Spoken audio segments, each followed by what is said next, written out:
Hey everybody, this is Steve from PopCultureMaven.com. We're back with this week's new comic book reviews. Yes, it's late.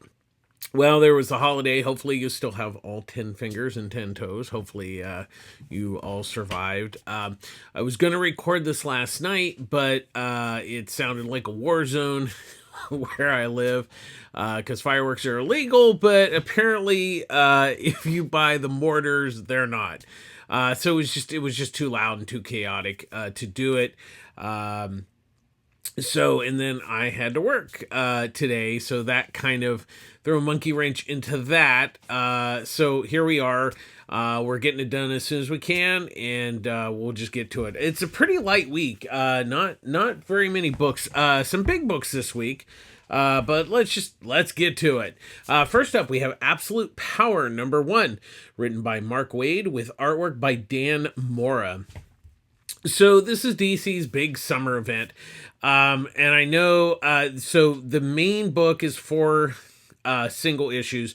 There's going to be some tie-in book, a few tie-in books, and then some like specials.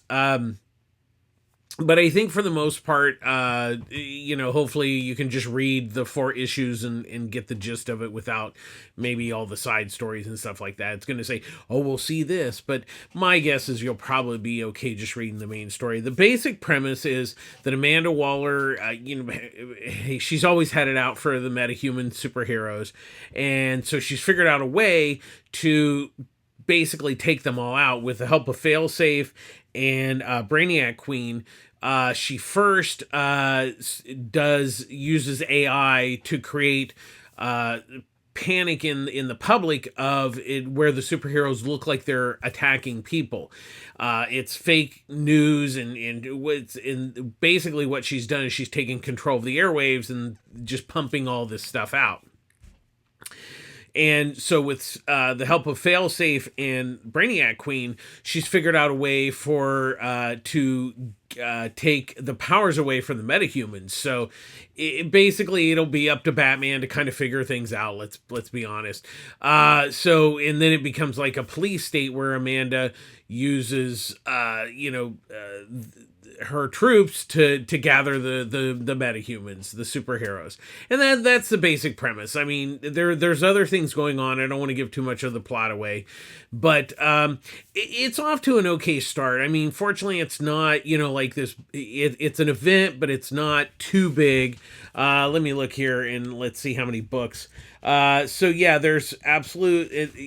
there's like a bunch of tie-in books. There's Batman, Green Lantern, Superman, Wonder Woman, Green Arrow. So we'll kind of see where those land. I mean, I do read Wonder Woman. I'm not going to pick up any. I'll kind of look at some of the other ones and kind of see how they fit in to go there. But hopefully you can just read this main story and not have to like deal with too much. And hopefully it won't really mess up too many of the other books, but we'll just have to see how that goes. Wade, gets off, the concept is actually pretty good. It's not particularly original, but I think it was a decent read for an event. Obviously Dan Mora's art's really, really nice. It's a really great looking event book, which is not always the case. We'll just kind of have to wait and see. It's hard to base it on just this one. I think it's got an interesting concept, really nice art. We'll kind of see where it goes, but I'd say it's worth looking into. Next up, we have Free Agents #1, written by Kurt Busiek and Fabian Nizia, with artwork by Stephen Mooney. So the basic premise here is it's a group of young veterans who have survived an intergalactic war, and they're on Earth now. So they're kind of the superhero group, starting out, but nobody knows who they are. They do one of their first, battles, fighting a villain, and, the news report picks them up. And that's kind of the basic premise.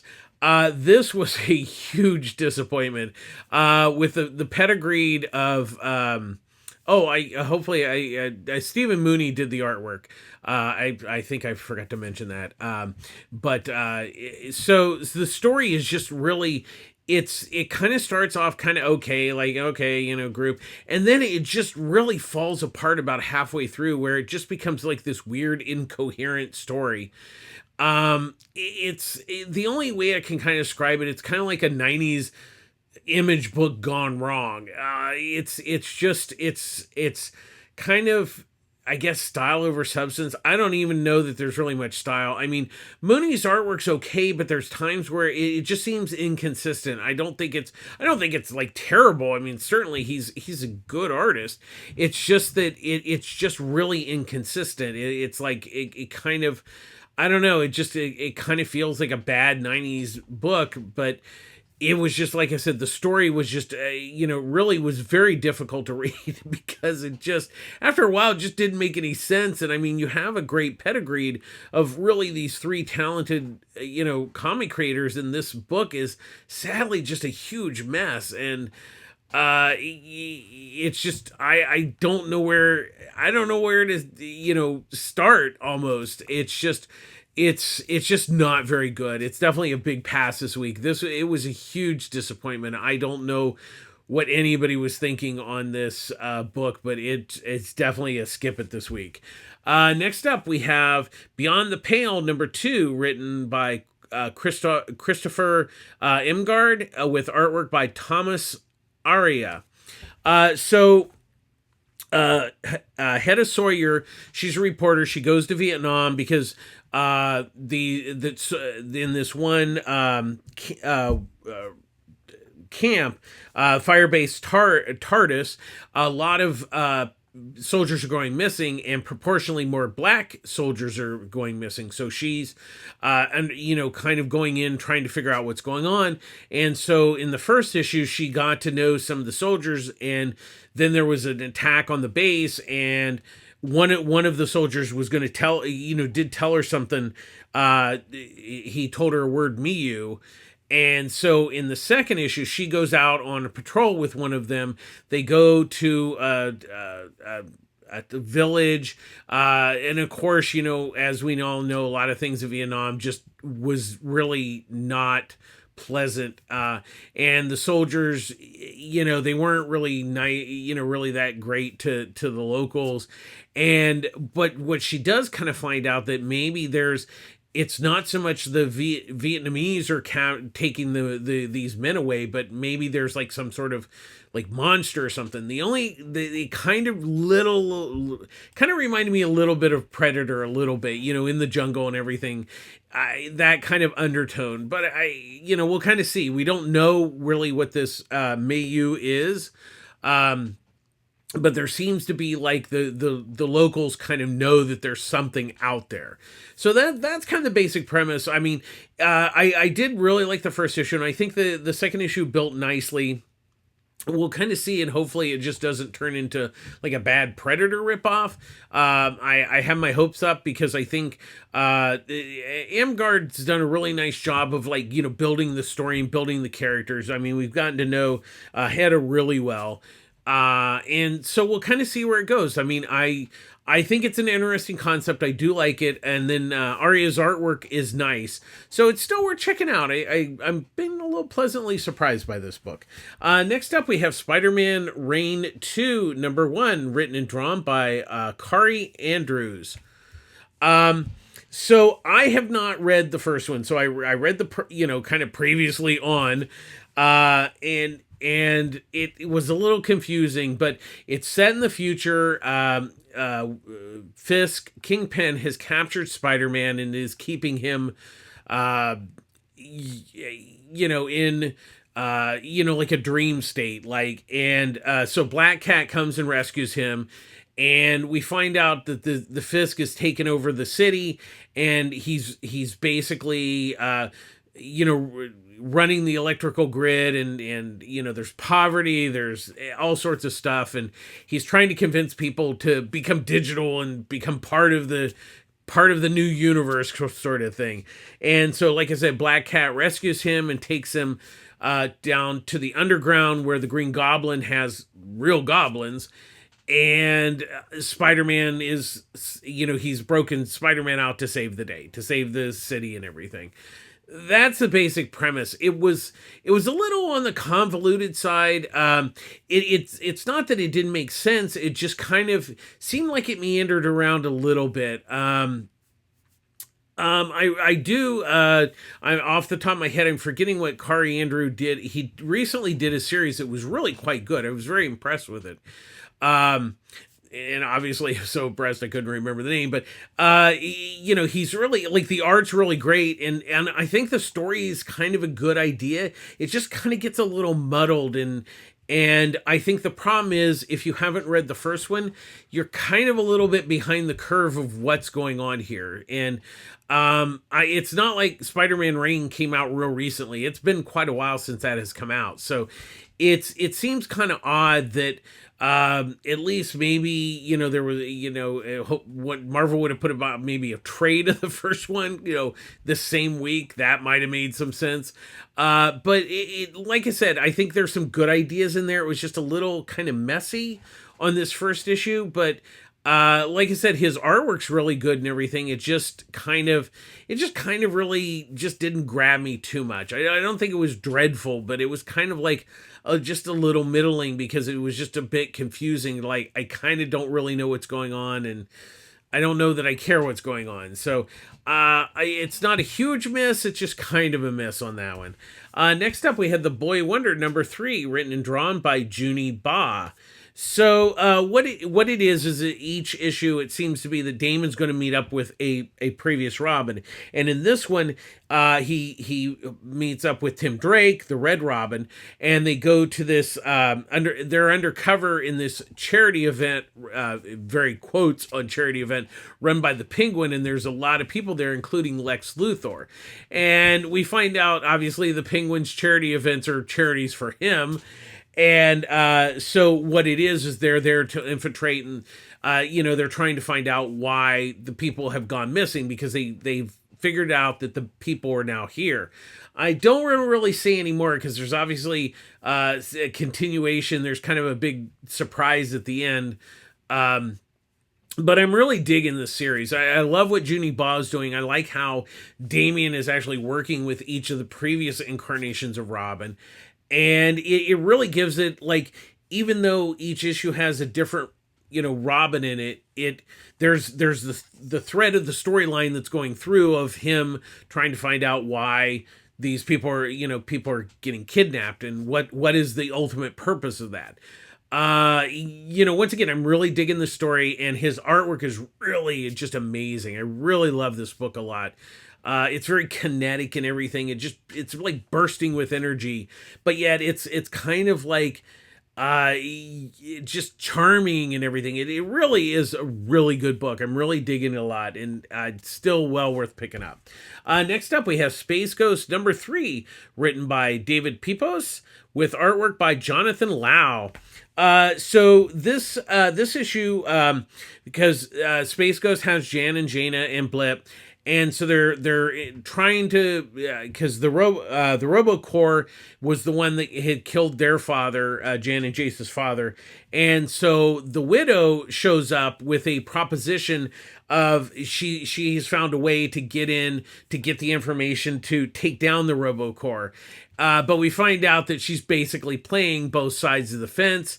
And we find that Dr. Xander Abal, who is kind of running the RoboCorps, basically hires her to capture Space Ghost because he's kind of putting a monkey wrench into things. I like what Pepose has really been doing with the book, and once again, I'll say this again: I'm a really huge original Space Ghost fan. I was very hesitant to see what Pepose did with this book, but he continues to really impress me. Because once again, this is it's a modern take on Space Ghost, but he's not trying to fix something that isn't broken, and that's the key. That it still feels like the original Space Ghost animated series from Hanna-Barbera back in the 60s, but it has much more story to it. It's kind of like behind the scenes. He's adding more, because those were pretty simple adventures, bad guy, Space Ghost, they beat him up, they win. When what he's really doing here is kind of building more on top of that universe that's already there, using the characters that were in the show and everything, and just building on that. And then Lau's artwork is really nice. This is a really good looking book. Like I said, I know, Dynamite kind of has, hits and misses with their art, but Lau has been a really nice addition to this book.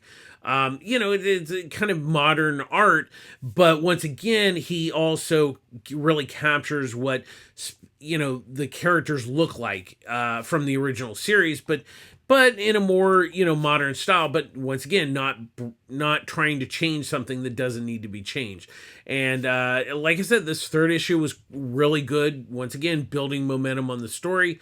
I really like this book a lot, and I really have to give it to Pipos and Lau, that they are really doing a good job. So fingers crossed they keep just building nicely on what they're doing here, because each issue has been just really just building nicely and getting better each issue. Next up, we have Shazam number 13, written by Josie Campbell with artwork by Mike Norton.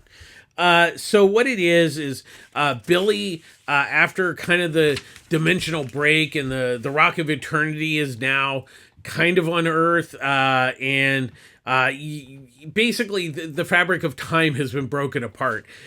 So Freddie and Mary are looking for Billy, because he's they need to find Shazam, find out what's going on, and so they have Hoppity kind of is like a compass and knows where Billy is, or where the Rock of Eternity is, which is where Billy is.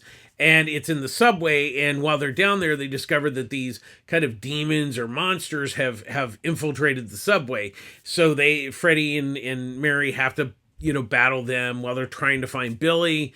And there's a big surprise at the end of a character from the Marvel Family Universe that shows up. I've really kind of struggled with Campbell after she took over with Mark Waid. I don't think the book is bad by any stretch of the imagination. I think it's just kind of like, it's there. I read it. It's nice. I mean, Mike Norton's artwork is really, really nice, but I think the story is just very basic, and it's not really moving at a really huge pace. It's just, it's kind of just moving along. It's certainly not a bad book by any stretch of the imagination, but it's just kind of okay. And I think there's a point where, as much as I love Shazam, it's tough to justify a $4 book that is just okay. So I think probably after this particular story arc, I think I might jump off unless something major happens. Like I said, it's not bad. It's just, I just don't think it's quite good enough at this time. Next up, we have Pirate Viking Queen number 3, written by Sean Lewis with artwork by Jonathan Marks Vecchia. I know I mispronounced that. I apologize in advance. So what it is the last issue, the Viking landed in England, and he's there to kill the queen. And so him and the bear have infiltrated, and so there's this battle between the Viking and the queen. And what we really find out is that the story is not kind of what we thought. I don't want to give too much away, but we find out really what the purpose of the bear is to the story. And we find out that really, in a lot of respects, the story is really about the bear, but we didn't quite know it. I don't want to say any more, but it was really fascinating how at a certain point, this book has kind of went one way, and then it doesn't change. It's just that it kind of like, there was a story underneath it all that we just didn't quite know was there. I guess that's really the best way to describe it. Lewis's story is really great. It has really just wonderful ending. It was a really big surprise. Like I said, it makes a left turn, but not in a bad way. And it really just, it kind of was very bittersweet at the end. It was not really what I expected, but I loved what he did. And Jonathan's artwork is really, it's all watercolor. The art's just gorgeous, and This has been a really big, surprising book. This is the final part of the story, and I know it might be hard to like find the first couple issues. So I'm sure they're going to do a trade of this, and definitely when that comes out, definitely pick it up. I really like this book. Very surprising and just a great ending to it that was really good. Next up, we have Scarlett, #2, written by Kelly Thompson, with artwork by Marco Ferrari. So Scarlett was looking for her girlfriend Jinx, and she had gone undercover to the clan Ashikage. And so what it is Scarlett goes in to find her. So she, of course, she doesn't say anything about, Jinx or anything, that she knows Jinx or anything. And so what it is they basically say, well, we'll let you join, but you have to go on this mission. And the mission is to find this secret weapon that they've been looking for, so she can prove that she can be part of the gang. And really that's what this issue is about, kind of setting that all up, where she's infiltrated the gang, and also while she's trying to find Jinx, but like there is, what is really going on kind of underneath this? What is this gang really doing? What are they really about? And I think that's going to get revealed probably when we find out what Scarlett is actually stealing. So this issue, she just heads into the mission, and that's where we end this issue. Thompson's doing a really nice job of really setting the story up, building character about it, within it, which is really good. And then Ferrari's artwork is really, really nice. I'm really digging this. It's another win for the Energon universe. And it really is good. I've really been impressed by this book. Really, really, definitely well worth continuing to pick up. And finally this week, we have The Last Mermaid, #5, written and drawn by Derek Kirk Kim. So the mermaid and Torque are going on the journey to find, kind of the nirvana, so she can, find water, permanent water, where she can live. So while they have to go through the volcano area, which is where the mutant territory is, and they run into mutants, and the battle ensues. And that's really kind of what happens this issue.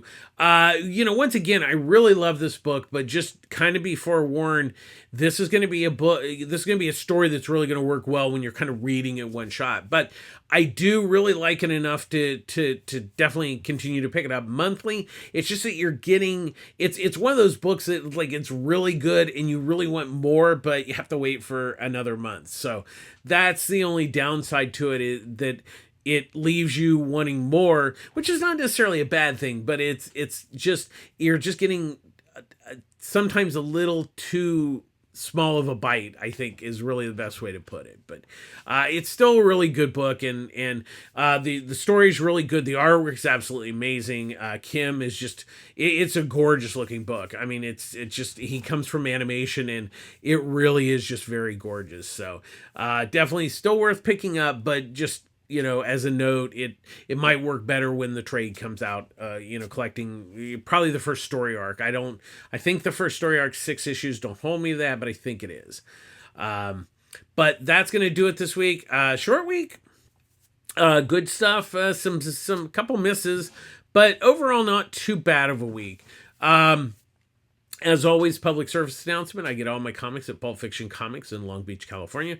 Ryan Skinner, the owner, runs a great store. He offers discounts on trades and graphic novels every day. He has a really wonderful, really great all-ages section. The manga selection, Annie runs that. There's also Wendy, who is there most of the time, and Derek runs their socials. It's a really great comic shop. They also have a pull service, so if you subscribe, you won't miss an issue of a series that you're collecting, and if you order enough books, you get a discount on your weekly books. So that's always a plus. But as always, make sure that you if you pre-order stuff at your local comic shop, pick it up on a regular basis. Really support your local comic shop. They're the backbone of the industry, because they have to pay for the books before you get them. So make sure that you pick them up on a timely basis and don't leave them in the lurch. It's very important about that. But like I said, support your local comic shop when you can. And as always, we end our show with be kind. Be kind to each other and be kind to yourself. I know times are tough. It's really there's a lot of things going on in the world, but taking care of yourself is really important, and being kind to others with all this craziness going on in the world and everything. Being kind, it's simple, it's free, and it's just acknowledging somebody's existence, opening a door for somebody, just being nice, smiling at people. It really it's good for you and it's good for others. But like I said, definitely take care of yourself. It's very important. That's going to do it this week. Now, just to let you know, in a couple or 3 weeks, about 3 weeks now, San Diego Comic-Con is going on. I will be there, so there will be no reviews that week. It's just too tough to kind of do getting ready for the show and then trying to do a review for that week's book. So what we'll do is we'll kind of lump them up into the next week and possibly a couple weeks after that, depending on how the load is. But I will try to get some stuff up online. Maybe fingers crossed. Maybe I'll do an interview too. We'll see what happens. But hopefully there'll be a lot of exciting stuff coming out of San Diego. So definitely at the end of that's the last full week of the month. It starts the 24th on a Wednesday. So I'll be there all 5 days. So we will kind of skip a little bit of a week on that one for the reviews at least. So as always, thanks for watching. Please share, like, and subscribe to the YouTube channel. Is always appreciated. We keep getting a lot of new viewers. Thanks for joining us. Comments are welcome. If you have any questions or anything, just leave them in the comments. And that's going to do it this week. Thanks for watching. This is Steven from PopCultureMaven.com signing off. Have a great week. We'll do it again next week. And hopefully it will be a little earlier next week. As always, thanks for watching. Bye-bye.